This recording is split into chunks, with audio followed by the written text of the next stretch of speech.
Un cordial saludo a los seguidores del pensamiento al aire ya EBUL Televisión, su audiencia. Iniciamos el 2026 con un deseo inmenso de que ustedes tengan un año de prosperidad y de tranquilidad. Si no hay riqueza, lo más importante es la tranquilidad familiar. A que les deseamos lo mejor de lo mejor.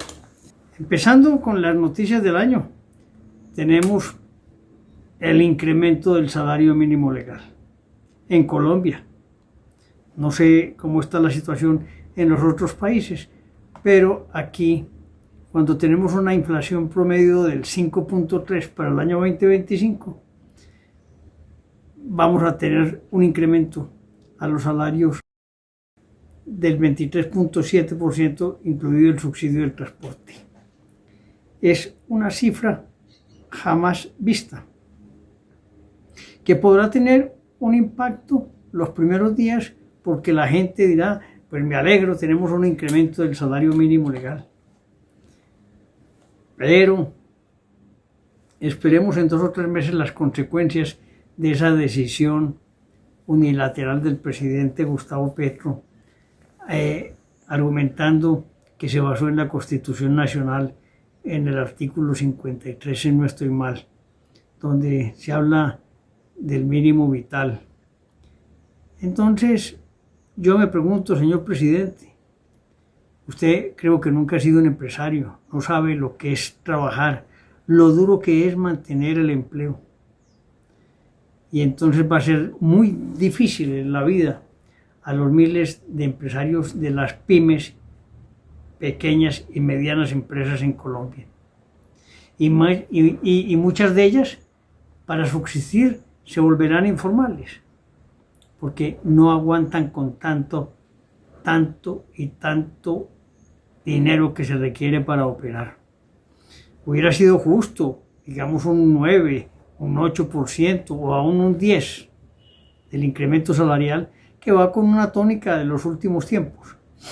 Pero si usted aumenta el salario mínimo legal y no controla todos los demás factores que tienen incidencia, eso es una generación de inflación que nos llevará a tener una pérdida inmensa de empleo seguro, de afiliación al sistema de seguridad social, de deterioro de la capacidad de las empresas, y usted nos llevará o conducirá a Colombia por capricho,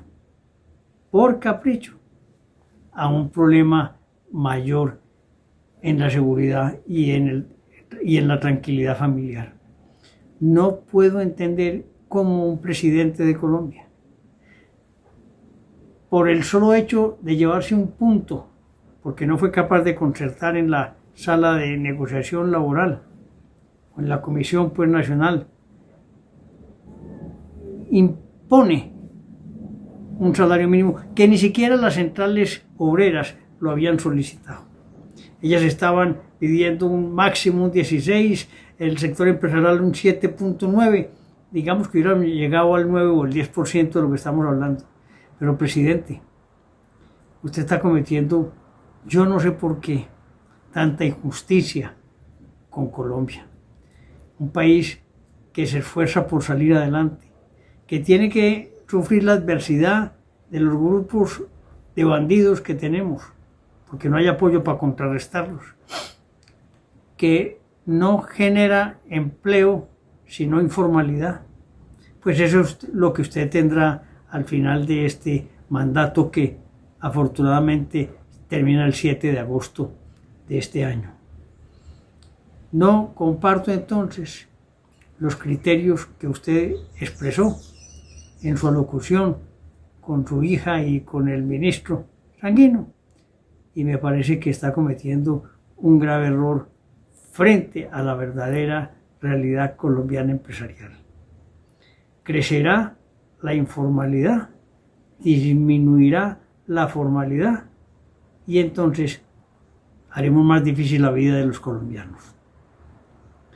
¿Por qué? Sí, muy buen salario, un mínimo legal extraordinario en los 2 millones de pesos. Magnífico. pero vamos a ver cuánto aguantan las empresas medianas y pequeñas, como lo he dicho, ese ritmo para pagarle a sus propios trabajadores. Tragedias. En Suiza, igual que en Colombia, ocurren incendios, o en todas partes del mundo, tremendo.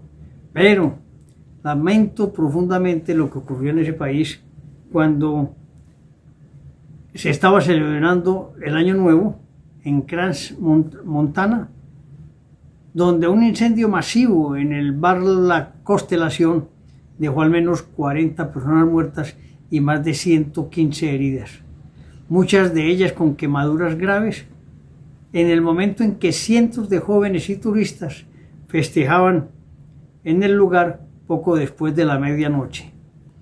Hay testimonios que dicen que podría haberse originado por una chispa que encendió materiales inflamables en el interior del local. No se le ocurre a uno pensar que allá en Suiza, en un sitio donde era una parte que había mucha nieve, se originara una catástrofe de esta magnitud. Lo lamentamos mucho, como lamentamos también profundamente el incremento de los quemados en Colombia. Todo ese tipo de fuegos artificiales genera muchas veces accidentes y se lesiona a la gente. No entendemos por qué no comprendemos en las familias que los niños no pueden estar cerca o manipulando elementos inflamables como la pólvora. Lamentamos pues este acontecimiento. Pasamos de esa tragedia a un evento que surge en la Comunidad Económica Europea. Bulgaria se unió oficialmente a la zona euro el 1 de enero del año 2026, convirtiéndose en el 21º miembro y la ampliación más reciente desde la entrada de Croacia en el año 2023. Y recuerden ustedes que Inglaterra se retiró.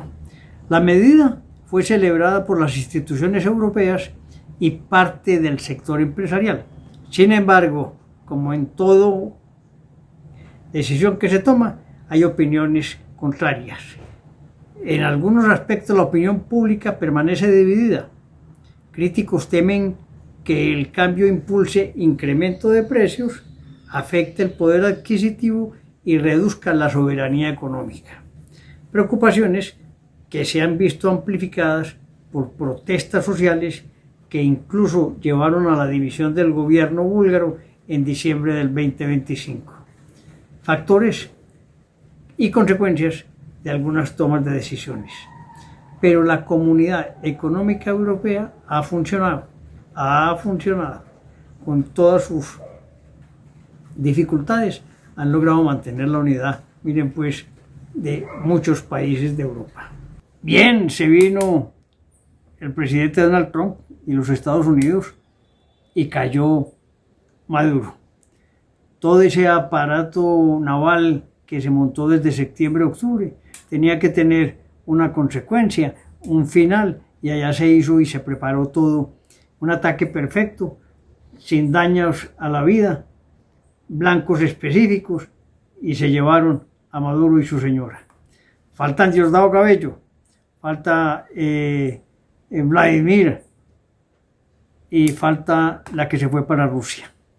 Y fuera de eso tienen allá internamente una cantidad de tipos que son milicias que montó Diosdado Cabello, que son muy peligrosas. Por eso el presidente Trump de una manera muy precisa dice que se demorarán un tiempo allá mientras se estabilizan para poder hacer el proceso de transición. Esperamos que Edmundo González y María Corina después hagan un gran trabajo. Pero el apoyo del presidente Trump ha sido vital para la estabilidad. Y así lo podrán ver, y por eso no me extiendo, porque el mismo día de la toma de Caracas, cuando intervino Estados Unidos, hicimos un programa hablando con Pedro Juan en el que conversamos sobre esos hechos que se tocaron aparte. Pero aquí, reitero, cayó Maduro y cayó muy bien el que esté metido en un barco camino a la corte americana. La Unión Europea se suma a la guerra comercial entre Estados Unidos y China al imponer nuevos aranceles a productos estadounidenses en represalia por los gravámenes impuestos por Washington, que incluyen tasas hasta del 25% sobre el acero y aluminio y otros bienes importados. Esa medida, como todo, y lo vuelvo y repito, en cada caso hay unos pros y unos contras, ha generado reacciones mixtas en los mercados y en los gobiernos, desde sectores europeos que la ven como necesaria para proteger industrias locales y críticos que advierten que la disputa arancelaria podría aumentar costos para consumidores y empresarios e intensificar la presión inflacionaria. Yo sí sugeriría, con todo respeto, que esa guerra arancelaria pare para estabilizar los mercados. No podemos con más conflictos armados aunados a este conflicto arancelario que llevamos casi 2 años en él. Tranquilidad, respirar profundo y trabajar por el desarrollo del mundo. Para no extenderme en la primera emisión o la segunda ya del año, en 3 días estamos haciendo de todo, vamos a mencionar lo último. Gran preocupación en Colombia, porque el gobierno colombiano ejecutó una venta directa, óigame bien, venta directa de títulos de tesorería por 23 billones de pesos a un inversionista extranjero como parte de la estrategia para financiar las necesidades fiscales del año 2026. Críticos como el exministro de Hacienda, Mauricio Cárdenas, y la senadora María Fernanda Cabal han advertido que la operación, al realizarse a puerta cerrada y sin detalles públicos sobre tasas ni comprador, pone en riesgo la transparencia, en lo cual yo comparto con ellos. ¿Por qué no ser claros? ¿Quién es el inversionista? ¿Quién compra esa cantidad de dinero? ¿Dónde está? ¿Qué tasa? ¿Cómo se está negociando? Hombre, por Dios, cuando no hay transparencia, no hay nada. Un cordial saludo a todos ustedes, amigos.